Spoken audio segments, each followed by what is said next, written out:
Miss J. I'm Quirky Beadwork. Welcome to day 11 of the Native American Heritage Month Vlog Along. Make sure you're also checking out everyone else who's part of the Vlog Along. I do have the links to their channels in my descriptions of all my vlogs. If you like the content you see, be sure to like and follow. Or subscribe. I think that's what they call it here on YouTube. It is day 11. So the question is, what inspired you to start your content creation journey? Oh, geez. This is gonna make me sound like such a nerd and such a fangirl, but the biggest push to get me into content creation was a now extinct YouTube channel, Unis Honest, which was created by Mark Fishbach, or Markiplier, Ethan Nestor, formerly known as Crank Gameplays, and Amy Nelson. Yeah. Oh gosh, I sound so nerdy. I don't bring it up a lot. I do bring it up like once a year as like an anniversary of me deciding to be a content creator, but oh my god, I'm so not embarrassed, but maybe a little. It's a little funny. I think to better describe why this happened, I need to explain what the channel was. So this channel featured daily vlogs of Mark and Ethan going on adventures, attempting DIY projects, and making skits for exactly 1 year before ultimately being deleted once the time ran out at the year-end mark. The message of the channel was that life is temporary, to never take time for granted, and to cherish the moments we have before they become nothing but a memory. Death comes for us all, and this channel was proof of that.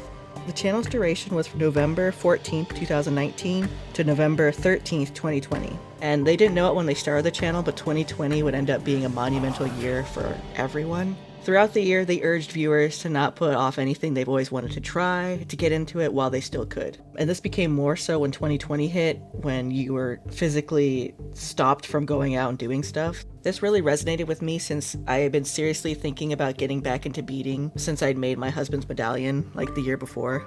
So when lockdown hit, I was getting stir crazy, so I did what any rational person would do.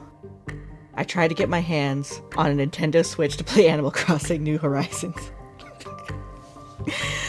Oh, yeah, I'm a big nerd. Everyone was playing this game, and I was like, I want to play that game too. But guess what? It was sold out everywhere. So plan B. I spent $300 to get beginning beading materials instead. I got thread, I got sewing thread, which is not what you're supposed to do when you get into beading, but I didn't know any better. I got so many tubes of beads, size 8, which is also not what you're supposed to get. You're supposed to get size 11s for the projects I was trying to do. So I got a lot of the wrong materials, but you know, eventually I got it. So for the rest of the year, I ended up making 8 or 10, I can't remember how many, fully beaded medallions while laughing along to this Unisonis channel. I also made roughly 300 plus pairs of My Hero Academia themed earrings, which, fun fact, also plays into how I got the name Quirky Beadwork. If you know, you know. But as the clock continued to tick on to the channel's destruction, I was faced with an impending doom of what I would do once these videos were deleted. It had become such a ritual to watch these videos at the same time every day, which was 12 p.m. Pacific Standard Time. And they would roughly be anywhere from like 15 to 35 minutes of just pure chaos fun. But I wasn't sure what I was gonna do once it like finally died.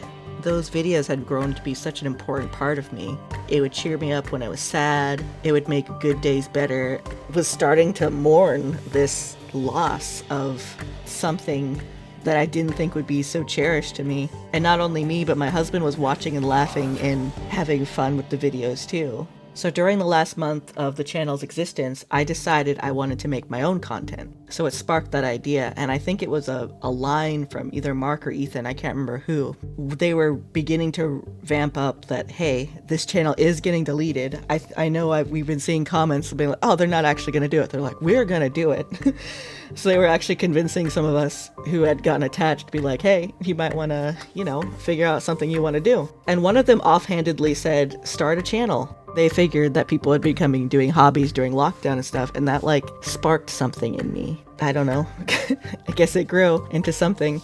So a month after the channel died, I ended up going live for the first time on Twitch, thinking maybe I could bring joy and fulfillment to others like this channel had brought to me. That's such a very nerdy reason and niche thing that got me into content creation. But I honestly don't see myself as ever getting into content creation without them. Before the Unisonus channel, I was on YouTube, obviously, doing stuff. I'd already watched Markiplier videos. I still watch Markiplier videos. He's really funny. But I didn't have a Twitch account. I didn't have TikTok, Twitter, Instagram, Reddit, nada. I didn't have really any social media. I was just on YouTube because I was looking for funny videos and stuff, and I usually that's how I listened to music for a while. I guess it was like an old habit from my middle school days. I still listen to AMVs, it's fun. But yeah, I seriously don't think I would have gotten into content creation without them. Maybe at some point I would have gotten into beading. I know that for a fact I would have gotten to it at some point, but it probably would have taken me till now to seriously try and get into it without them. And then maybe I would get into making YouTube videos, because I still want to make YouTube videos for beading, instructional videos. But I honestly don't think I ever would have gotten to Twitch. When I was thinking about doing Twitch as live streaming, that's when I started actually going into other communities and stuff. Without them, I'm almost certain I wouldn't have done that. That's the nerdy reason, or what inspired me to get into content creation. I can't wait to hear the others, and I dread a little bit how they're gonna judge me or not judge me, but I know they're gonna tease me, because that's how many people got inspired for content creation from a famous YouTubers, because Ethan Nestor is also a famous YouTuber, but thank you for listening to my nerdy story. Bye.